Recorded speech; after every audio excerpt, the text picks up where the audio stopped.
Assalamualaikum warahmatullahi wabarakatuh. Ketemu lagi dengan saya Junanda pada video penjelasan tentang algoritma pencarian. Oke, pada video ini saya akan membahas tentang algoritma pencarian yaitu Uniform Cost Search. Kita langsung aja. Searching adalah mekanisme pemecahan masalah yang paling umum di dalam kecerdasan buatan.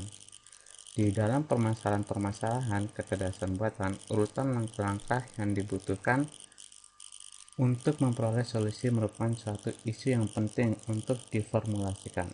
Hal ini harus dilakukan dengan mengidentifikasikan proses try dan error secara sistematis.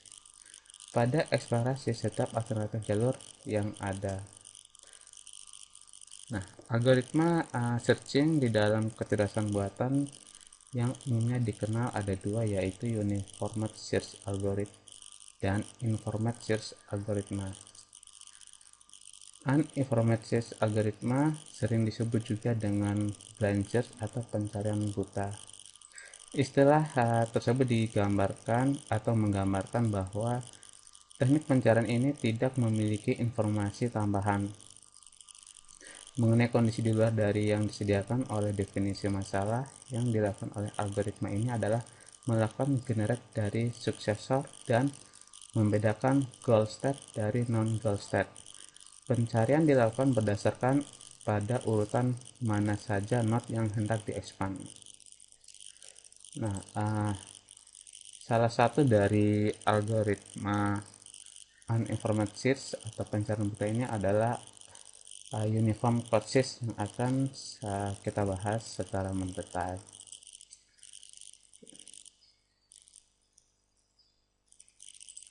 Uniform cost search adalah algoritma search tree atau graph yang digunakan untuk menyelesaikan beberapa persoalan.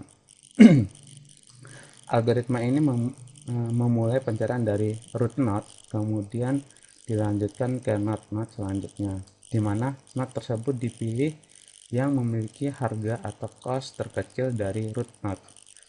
Algoritma ini merupakan modifikasi dari Breadth First Search atau BFS, di mana teknik pencariannya memperhatikan cost atau jarak antara satu node ke node yang lainnya. Dalam implementasi algoritma ini melibatkan semua node yang berhubungan dengan root node dan meletakkannya dalam priority queue untuk mencapai node tujuan, di mana node-node yang dipilih merupakan node yang berharga atau memiliki cost terkecil.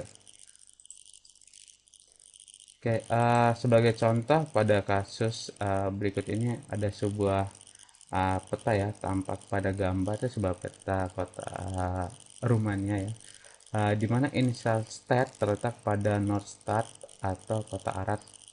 Kemudian untuk mencapai node berikutnya, algoritma ini atau uniform cost search dia akan memilih jalur yang memiliki cost terkecil di antara 3 node di depannya atau 2 node di depannya.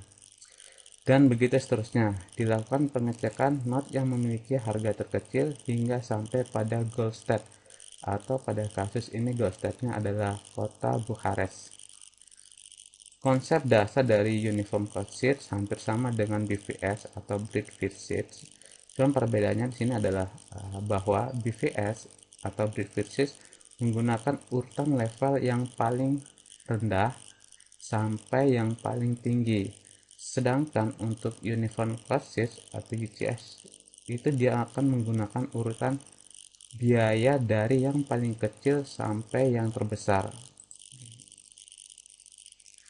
UCS berusaha menemukan solusi dengan total biaya terendah yang dihitung berdasarkan biaya dari simpul asal menuju ke simpul tujuan. Dari contoh tersebut, maka penyelesaian dengan graf ditemukan. Penyelesaian dengan grafnya bisa dilihat pada gambar berikut ya, dimana jalur yang ditemukan atau path yang ditemukan itu adalah Arad, Sibiu, Rimniku Vilcea, Vitesti, Bukares dengan total cost-nya adalah 418. 418.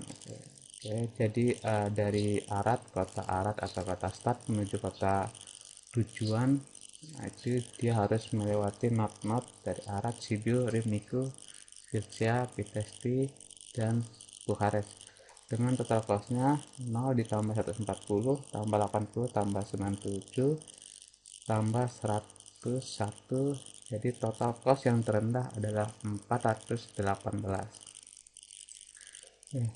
Nah, selanjutnya dari kasus tersebut saya akan menerapkan ke dalam sebuah program sederhana, dan saya akan menentukan hasil runningnya dari program tersebut dengan kasus yang sama.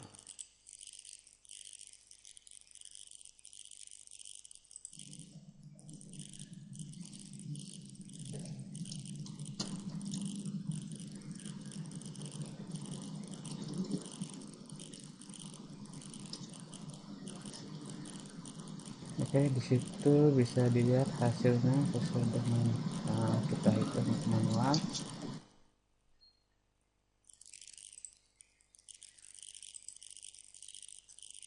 Oke, itu hasil running dari program ya dengan kasus peta Rumania. Ya, untuk penjelasan atau video tutorial cukup sampai di sini ya mengenai algoritma uniform courses. Saya Jinanda Padilla mengucapkan terima kasih dan sampai ketemu lagi di video-video berikutnya.